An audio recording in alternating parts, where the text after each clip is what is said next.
السلام علیکم ورحمۃ اللہ وبرکاتہ۔ آج میں آپ کو ایک ایسی کہانی سناؤں گا جو محض تو ایک کہانی ہے، لیکن سیکھنے اور سمجھنے کے لیے اس کے اندر بہت کچھ ہے۔ یہ کہانی 3 سٹیپ کے اوپر مشتمل ہے۔ کچھوے اور خرگوش کی کہانی ہے۔ ایک کہانی تو آپ نے سنی ہوگی، جس طرح ہم بچپن میں پڑھتے آتے ہیں کہ کچھوے اور خرگوش کی ریس ہوتی ہے۔ خرگوش جا رہا ہوتا ہے، وہ دیکھتا ہے کہ کچھوا بیٹھا ہوا ہے، وہ اس کو برا بلا سست کہتا ہے کہ تم بہت سست ہو، تم بھاگ نہیں سکتے، تو دیکھو میں کتنا تیز بھاگ سکتا، تم اس طرح کرو، میرے ساتھ ریس لگا لو۔ تو کچھوا حامی بھر لیتا ہے، کہتا ہے ٹھیک ہے میں ریس لگا لیتے ہیں۔ تو انہوں نے آپس میں ایک ٹرننگ جو نا ایک سٹیپ رکھ دیا کہ یہاں تک ہم نے پہنچنا ہے۔ تو وہ دونوں بھاگنا شروع ہو گئے۔ تو خرگوش کافی آگے نکل گیا اور اس نے ایک درخت کے نیچے بیٹھ کے کہا چلے تھوڑا سا آرام کر لیتے ہیں۔ کچھوا تو ویسے بھی آرام سے پیچھے آ رہا ہے، تو وہ اس کو تو کافی دیر لگے گی، میں تھوڑی دیر آرام کر لیتا ہوں، اس کے بعد اس جگہ پہ پہنچ جاؤں گا۔ تو وہ اس جگہ پہ آرام کرنے لگا تو اس کی آنکھ لگی اور وہ ادھر سو گیا، اور کچھوا آہستہ آہستہ کرتے ہوئے اس منزل مقصود تک پہنچ گیا اور کچھوا جیت گیا۔ خرگوش نے کہا ایک بار دوبارہ پھر ریس لگائیں گے۔ کچھوے نے کہا ٹھیک ہے۔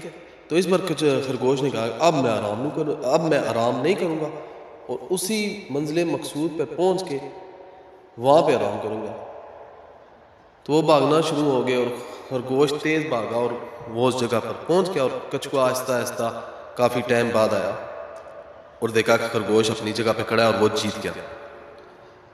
لیکن کچھوے نے کہا ایک بار پھر ریس لگائیں گے، اور اس دفعہ وہ فلاں جگہ پر ہم نے وہاں تک پہنچنا ہے۔ خرگوش نے کہا ٹھیک ہے۔ تو تیسری بار جب خرگوش تیزی سے بھاگا تو آگے کیا دیکھتا ہے، آگے نہر آ گئی ہے، اور اس میں نہر میں تو وہ جا نہیں سکتا تھا، تو وہ کھڑا ہو گیا پریشان کہ میں اب کس طرح پہنچوں۔ تو پیچھے سے کچھوا آہستہ آہستہ آیا اور اس نے نہر کے اندر پہنچ گیا۔ کچھوا جیت گیا۔ تو یہ دونوں بیٹھے ہوئے تھے اور انہوں نے سوچنا شروع کر دیا کہ یار، کچھوے نے پھر اسے خرگوش کو کہا کہ یار ہم کیوں نہ آپس میں مقابلہ کرنے کی بجائے ہم جو راستے کی مشکلات ہیں ان کے ساتھ مقابلہ کریں۔ تو اب ہم جب ریس لگائیں گے، جو خشکی کا سفر ہوگا اس کے اوپر آپ نے میری ہیلپ کرنی ہے، اور جو پانی کا سفر ہوگا اس کے اوپر میں نے آپ کی ہیلپ کرنی ہے۔ اب جب انہوں نے کہا اب ہم بھاگیں گے، انہوں نے ایک جگہ رکھی، تو خشکی کا جو سفر تھا اس کے اوپر خرگوش نے کچھوے کو اپنے پیٹھ کے اوپر بچھا لیا اور وہ بھاگنا شروع ہو گیا، اور وہ اس جگہ تک پہنچ گئے۔ پھر اس کے بعد نہر آئی، اور نہر میں پھر جو ہے وہ کچھوے نے خرگوش کو اپنے اوپر بٹھا لیا، اور وہ اس طرح منزل مقصود تک پہنچ گئے، اور جلدی جلدی پہنچ گئے۔ تو اس کہانی میں یہ تو ایک کہانی تھی، اس میں سیکھنے کے لیے یہ ہے کہ ہمیں جو ہم آپس میں مقابلے کرتے ہیں، ہمیں آپس میں مقابلے کرنے کی بجائے جو ہمارے راستے میں مشکلات ہیں، رکاوٹیں ہیں، ہمیں ان کے ساتھ مل جل کے مقابلہ کرنا چاہیے۔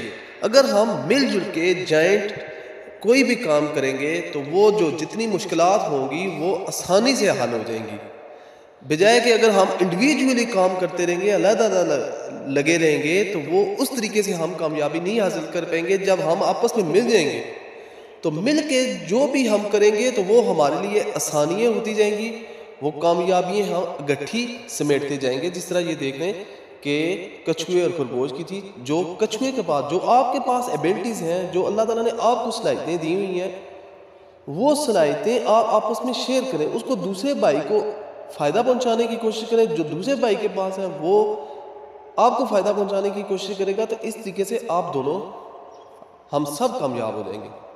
تو اس کہانی کو سیکھیے گا، دیکھیے گا،